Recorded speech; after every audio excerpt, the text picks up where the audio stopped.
I don't know if you saw that, but I had to break out the ultimate breaker bar. And I've used this multiple times for breakers to break bolts loose, which is probably not a good thing.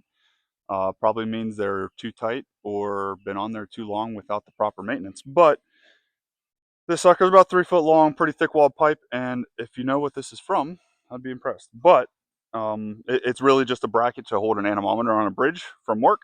Uh, we used it on on a project down here in West Virginia and didn't have a use for the brackets when it was all said and done. So they came home with me, and they've been put to good use around the property for various odds and ends. Nice, thick, heavy steel. Can always use it for something. So today it was a breaker bar. Pretty cool.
And we're back.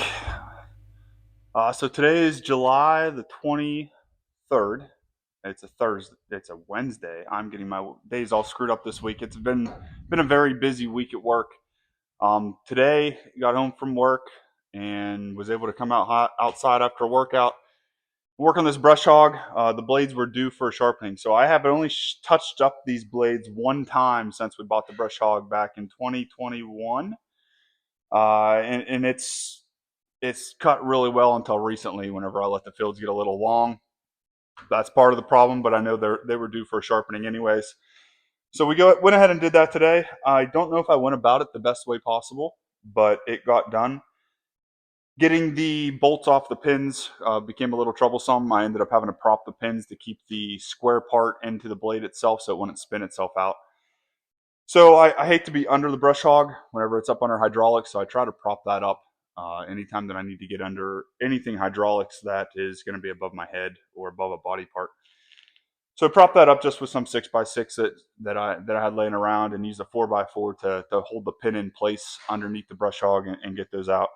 They really look to be in decent shape, but I did just put a little finer edge on it, probably a little finer than is needed for a brush hog.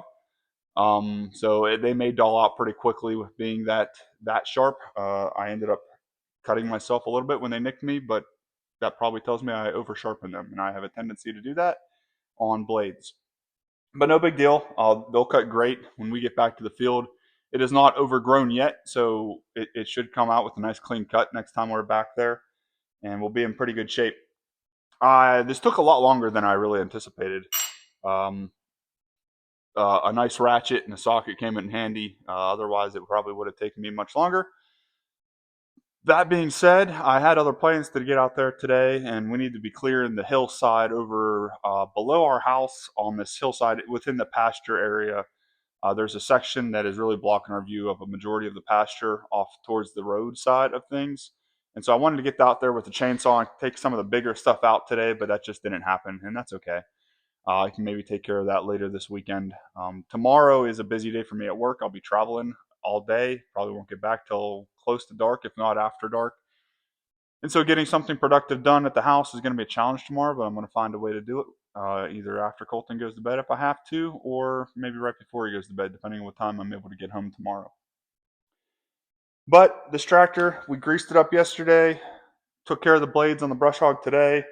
We'll swap to put the grapple on the front end. I prefer to brush hog with the grapple just in case there's any trees or anything that is down in the way. I can just get them move them back into the woods and keep on moving along. The forks would be just fine, but I just prefer to have the brush hog moving. Prefer to have the grapple when I'm brush hogging. So the Coyote's ready. I need to fill up on gas. I do have gas in the can for that, so we should be good to rock and roll. We have about a half a tank. It takes about just over a half a tank to do it. So by the time we put another can of diesel in there, we'll be set to go. And maybe Xena will come back with me. Huh. Yeah. Zena's having trouble with her neck, so we're going to have to take her to the vet on Friday this week. Melina's going to take her. I think she'll be okay. We don't know if it's an ear infection or what it is, but she's a little sensitive around her neck right now. So hopefully it's nothing big, but we're going to check her out anyhow.